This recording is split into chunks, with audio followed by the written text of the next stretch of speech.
I think we've been at the forefront in a couple of ways. We were one of the first states in America to do a statewide open data portal. We have probably the second largest number of data sets posted to our open data platform of any state in the union. We're embarking on a statewide ERP project right now. We have moved from development of the RFP to contract award for the software product in less than 6 months, which I think is one of the faster ERP procurement processes that you will have seen around the country, and we're approaching it in a really innovative way.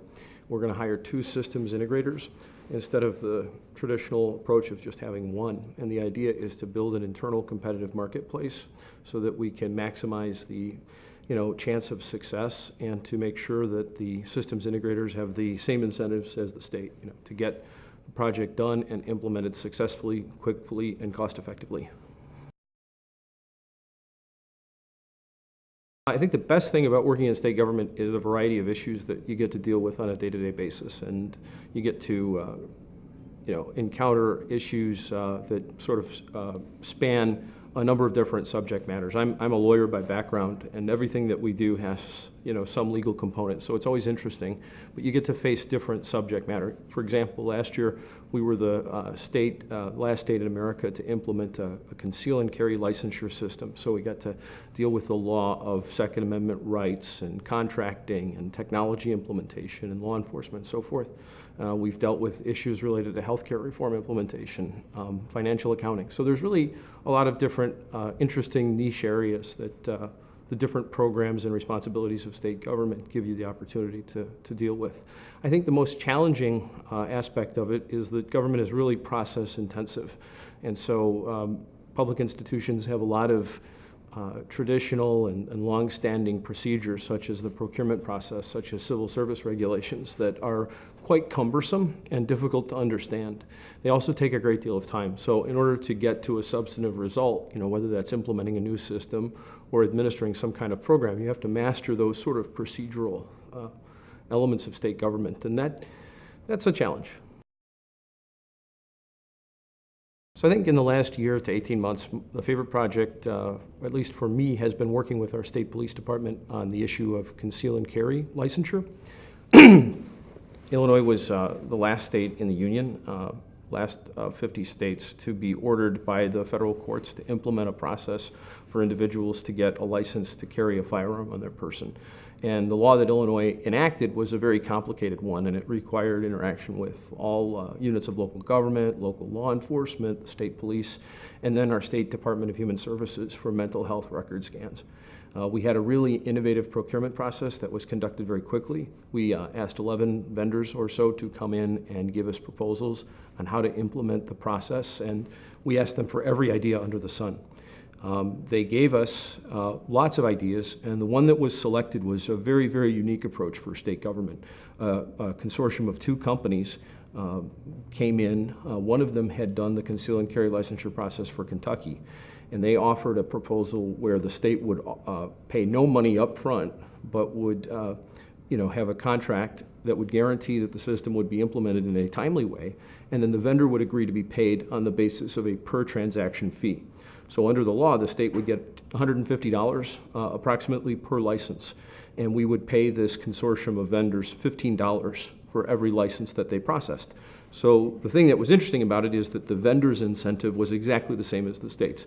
They had to get the system up and running in order to get paid, and we had to get the system up and running in order to comply with this mandate from a federal judge.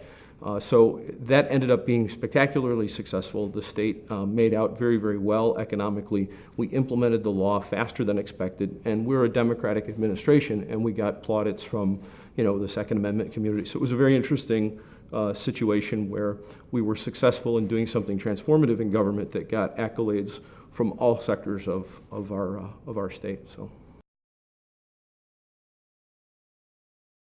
there's a lot of ways that things are changing. I think that in the last 3 years, I was appointed to my job in February of 2011. So I would say in the last 3 years, you've seen the rise of mobility, tablets, smartphones reach a fever pitch.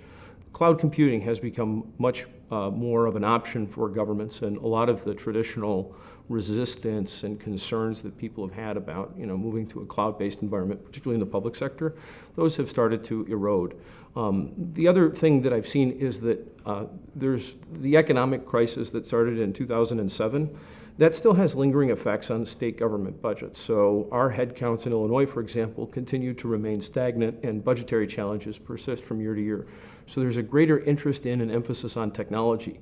I'll make one other point, which is a seminal moment in my mind was some of the problems in October of last year, October of 2013, related to the implementation of the federal exchange for the Affordable Care Act.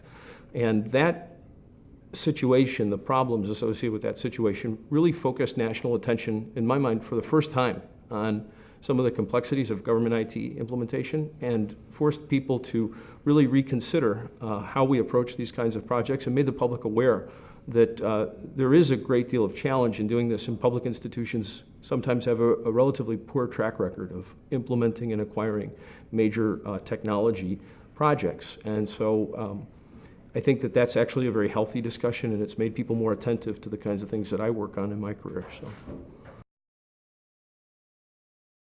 we just awarded a contract for the state ERP solution. We're about to award contracts for our systems integrator.